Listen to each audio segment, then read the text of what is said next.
আসলে কাউকে দোষ দিয়ে লাভ নেই, প্রচণ্ড গরম পড়েছে তো, একদম আমাশা হয়ে গেছে।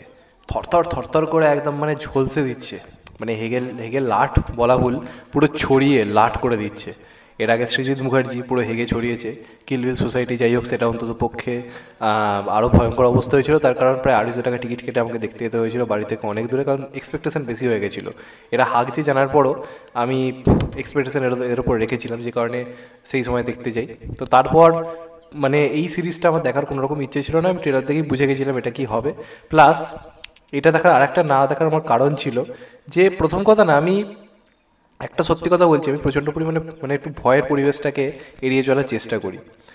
তার কারণ হচ্ছে আমার চরিত্রটা অনেকটা হচ্ছে সেই ভুলভুলাইয়ার পরেশ রাওয়ালের মতো।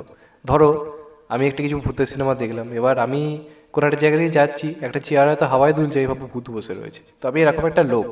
তো যে কারণে আমি যখন ভোগ প্রথম শুনি সানডে সাসপেন্সে, তখন যখন আমি শুনেছিলাম না, আমি তখন মোটামুটি বলছি 8-9 বছর আগের কথা।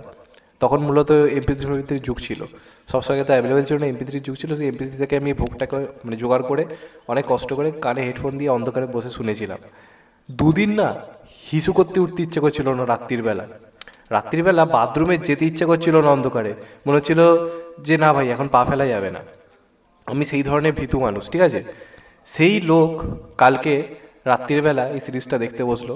দেখার একটাই কারণ, প্রথম কথা আমি মূলত আমার সাবস্ক্রিপশনটা শেষ হয়ে গেছিলো হইচইতে আর কি, মানে মোটামুটি ডাইনির টাইম অবধি ছিল, তারপর শেষ হয়ে গেছিলো। খুব একটা বেশি ভরি নয়, 3 মাসে যেটা পাওয়া যায় ওটাই ভরি, আর খুব একটা বেশি এক্সপেকটেশন আমার হইচইতে থাকে না, যে কারণে মারিও না।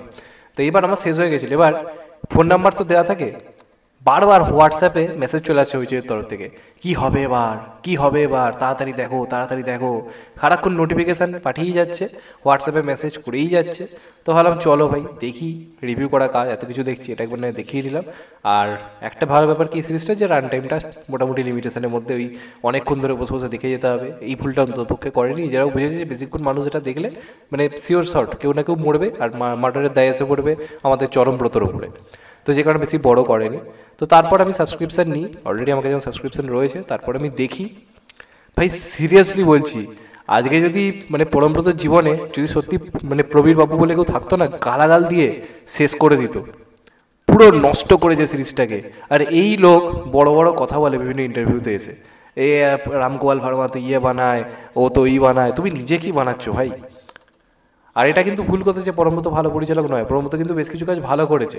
এবার সেগুলো সেরকম মানে অডিয়েন্সের তরফ থেকে হিউজ সাপোর্ট পায়নি, মানে যেরকম মানে পাওয়া উচিত ছিল। এটা একটা ফ্যাক্ট, মিথ্যা কথা কেন বলবে। এবার আমি একটা কথা তোমাদেরকে বলেছিলাম, এই পরিচালকরা বা শিল্পীরা যখন ব্যবসায় নেমে আসে না, কোয়ালিটি ভাই বরবাদ হবেই। এর যে ভালো কাজগুলো সেগুলো অডিয়েন্স দেখেনি, সেরকম বিজনেস করতে পারেনি। এর কি মাথায় এসছে, ভোগ গল্পটার একটা ইমোশন রয়েছে, অনেকের কাছে গল্পটা ইমোশন। তো ভোগ প্রচুর লোকে শুনেছে, এমনকি লোকের একটা রিপিট ভ্যালু রয়েছে, 2-3 বার করে শুনেছে, সবাইকে রেকমেন্ড করেছে, একবার শুনেছে আরও বন্ধুদেরকে রেকমেন্ড করেছে এটা শোনার জন্য। তো এটা নিয়ে প্রচুর লোকের একটা ইমোশন রয়েছে। তো এবার যখন এটা নিয়ে একটা সিরিজ হবে, একটা অনির্বাণের মতো একটা ভালো অভিনেতাকে নিয়ে নেবে, তো স্বাভাবিকভাবেই আর কিছু না লোকে দেখতে আসবে। আর এই ধরনের কাজগুলো সফল হবেই। এই যে কারণে এখন ফলাও করে পোস্ট করছে হইচই, রেকর্ড করে দিয়েছে, রেকর্ড করে দিয়েছে, কিন্তু এরা কন্টেন্টে কোনো জোর দেবে না। আজকে ডাইনির মতো সিরিজ সত্যি তো সেই ধরনের কি সফলতা পেলো যতটা পাওয়া উচিত? মানুষগুলো দেখবেও, আর এরা এই ধরনের জিনিস বানালে মাথাও গরম হবে। আর পরমব্রত এই কারণে এইগুলো বানাচ্ছে। পরমব্রত খুব ভালো করে জানতো যে আমি অন্য কিছু বানালে সেটা সেই ভিউজ জেনারেট করতে পারবেন, এটা করেছে, রেকর্ড হয়েছে। এবার এই সিরিজটার যে বেসিক জিনিসগুলো দরকার, আমি বাজেটের কথা বাদ দিচ্ছি, বাজেটটা কোনো ফ্যাক্টর নয়। আজকে আমি ছোট্ট উদাহরণ দিচ্ছি, আজ থেকে 6-7 বছর কি 5 বছর আগে একটা সিনেমা এসেছিল, পূর্ব পশ্চিম উত্তর পূর্ব দক্ষিণ উত্তর আসবে, হ্যাঁ পূর্ব পশ্চিম দক্ষিণ উত্তর আসবে, এরকম একটা কি নাম ছিল সিনেমাটা। সেখানে কিন্তু ভোগ গল্পটা ছিল, মূলত 4টে গল্প নিয়ে হয়েছিল, সেখানে ভোগ ছিল। সেটারও কিন্তু প্রোডাকশন ভ্যালু এর থেকে বেটার ছিল। ফালতু ভিএফএক্সে যা তা জিনিস করেনি, ওভার দ্য টপ কিছু করার চেষ্টা করেনি, যেটা বানাতে চেয়েছিল অন্তপক্ষে সেটা করার চেষ্টা করেছিল। ওটা থেকে আর যেরকম আমার হাসি পায়নি, এটা দেখে তো রীতিমতো হাসি পাচ্ছে। আমি তো হাসতে হাসতে বারবার শুশু করতে উঠে যাচ্ছি। যে গল্পটা শুনে আমি 2 দিন হিসু বন্ধ হয়ে গেছিলো আমার, এটা দেখতে দেখতে আমি এত হাসছি, এত লুটোপুটি খাচ্ছি যে মানে আধ ঘন্টা অন্তর অন্তর আমি তো মুততে যাচ্ছি বাথরুমে, মানে এত মজা এসে গেছে। এমন ধরনের কাজ বানিয়েছে, সিরিয়াসলি বলছি। আর অনির্বাণ ভাই এক্ষেত্রে একদম মানে পুরো খেলে বেরিয়ে গেছে, ও জানে যে এটা ধ্যাড়াবে। অনির্বাণ কিন্তু খুব মানে বোধবুদ্ধি সম্পন্ন একজন মানুষ, ঠিক আছে। অনির্বাণ বুঝে গেছে আমি কাজটা করে টাকা হাতিয়ে নিই, আমার কি, আমি একটুখানি চামুন্ডা নাচ করে নেবো, তা আবার কি যায় আসে, একটুখানি আমাকে নেচে নিতে হবে, এরকম ঘন্টা এনে একটু নাচ করে নেবো, একটু হ্যাঁ হ্যাঁ হ্যাঁ করে কথা বলবো, লোকে লুফে নেবে। তারপর অনির্বাণ তো একজন ভালো অভিনেতা, সে অভিনয়টাকে পুল আপ করে দেবে, অনির্বাণ অভিনয় দিয়ে ফাটিয়ে দেবে, সে তার কাজ ভালো করেছে। আর এটা দামড়ি, সিরিয়াসলি বলছি তো, পুরো দামড়ি। এটা কি ধরনের মানে প্রেজেন্ট করেছে পার্নো মিত্র, তো মানে পুরো একদম মানে লাট করে দিয়েছে পুরো ছড়িয়ে।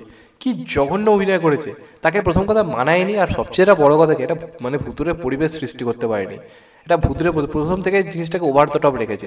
আরে ভাই কেন, আজকে তোমরা ব্রহ্মাজিগম দেখো, যেটা ছিল আমাদের মালায়ালাম মুভি, কি পরিবেশটা সৃষ্টি করেছিল তোমরা শুধু দেখবে, একটা গা ছমছম পরিবেশ। এই জিনিসটাই এটার মধ্যে নেই।